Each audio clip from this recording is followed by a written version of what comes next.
Hello and welcome to my video. I'm Joshua, your host, and today we're going to be going over some of the stuff that I'm going to have in my solar system and my minivan camper conversion build. From the wire that I've chosen from the panels to the charge controller is going to be a 12 gauge wire. I already got the connectors on this end. I'm going to have to put, these are ready. Have already been used. It's a little bit frayed. I might have to redo the connects, but 12 auger wire. These ones are just a couple ends I cut off of there for the charge controller to the battery. I haven't put the connects on this connects yet. For the power inverter, I bought it and it came with 10 gauge, but I don't know, maybe for short-term uses this would be fine, but for a long draw these would get really hot. So I may or may not increase the size on those. It's a 2000 watt power inverter. It's KRXNY brand, China, made in China. I don't have a whole lot of trust in it, but for the price, and if I need to increase, I wasn't too invested,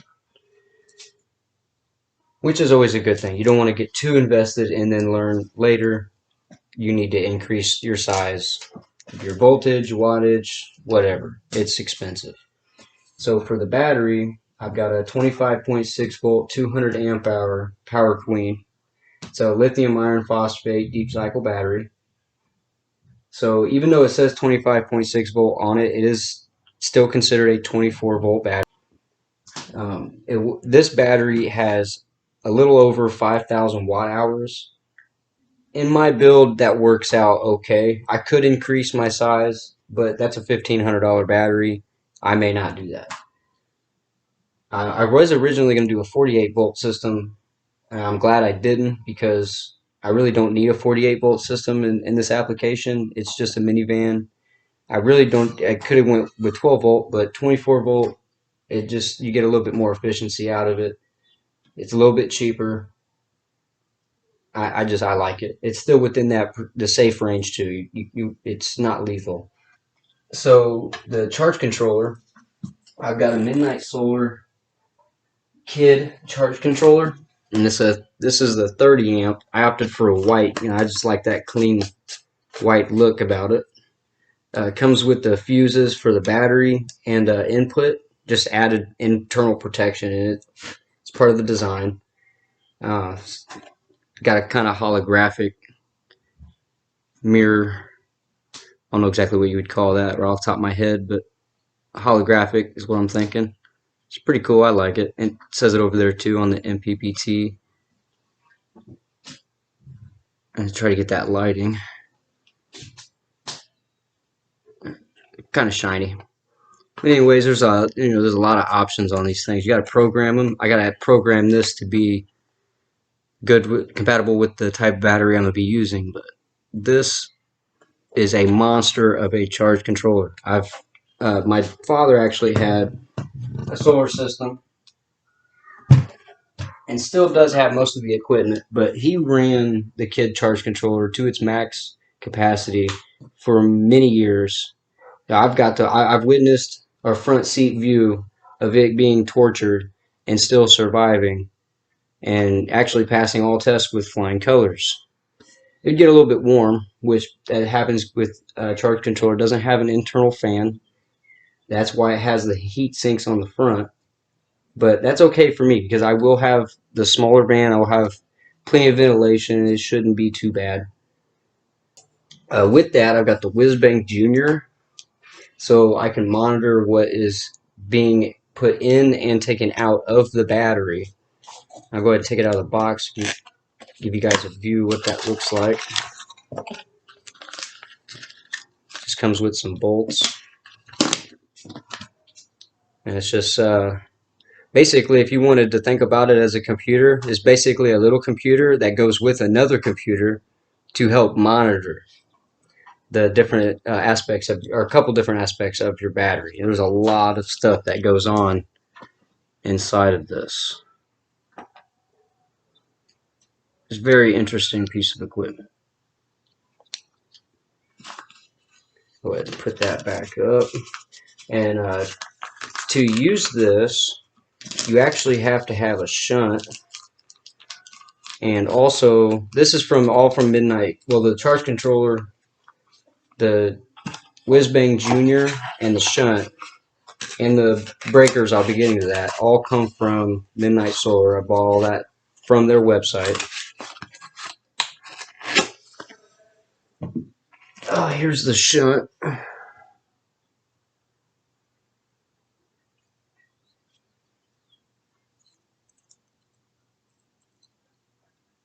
And this will actually connect between the battery and the charge controller, so you can monitor everything. It also comes with a couple of bolts in there, and there's that, so you get a little better picture what you're looking at.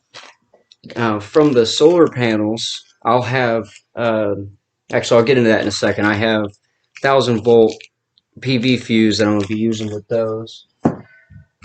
The Kid charge controller also comes with some extra fuses and extra hardware, connectors, whatever have you. A couple other bolts. The solar panels, I have 6 12-volt 100-watt Renogy solar panels. That, I feel like, was the cheapest option at the time, and it might not have been if I'd have done maybe wholesale or if I'd done more research, but for given the time, I already had 2 from a previous application, so I went ahead and bought 4 more. So now I have 6. I'll be wiring the solar panels in series of 72 volts, and that way my Kid charge controller, being an MPPT, it will convert the extra volts into amps, and you will have a little bit of lost power, but as far as a PWM, I mean, you're getting 95-90% efficiency from the conversion. You're getting a lot of that power back. Maybe not 90, 95, maybe a little less. I don't know the exact math on it, but you get a whole lot better power conversion and sustainability than a PWM. So with it being 72 volt going down to 24 volt and then 24 volt up to 110, it's a whole lot better for your equipment. There's not a whole lot of jumping around. There's a little bit jumping around, but it's not as much. You won't get as much loss, much power loss. Now, going into the breakers, I have these are also from Midnight Solar. The miniature breaker box I actually got on Amazon. Cover that real quick, just covers that up.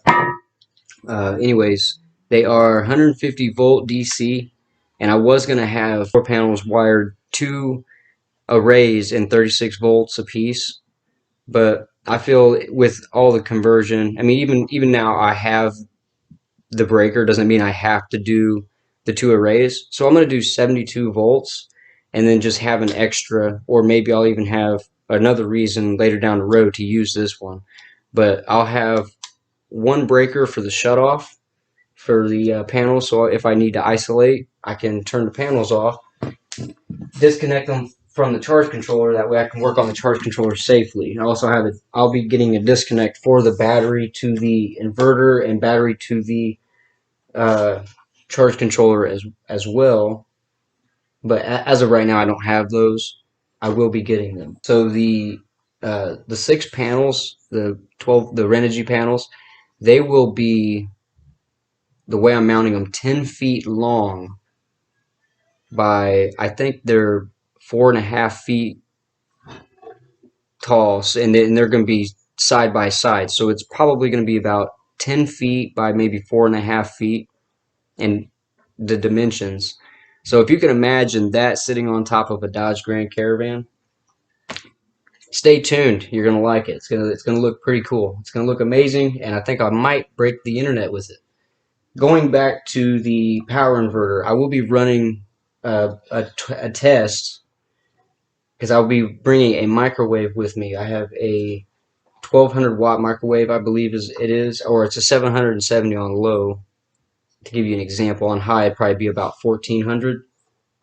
I'm gonna run it on the power inverter. After I charge, I'll have everything set up, and then I'm gonna run. Then I'll do the test, because the battery as of right now is probably only at a 35%, 30% battery charge. Because I already did run a test, I just didn't record it, and I ran the battery down a little bit.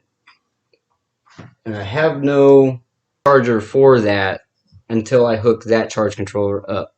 So I do not want to damage anything. I don't want to cost myself more money. Altogether, I mean, if you went through and priced everything, I mean, we're talking $1,500 for the battery. I can't even remember. It was like 300, or yeah, it was around $300 for the charge controller.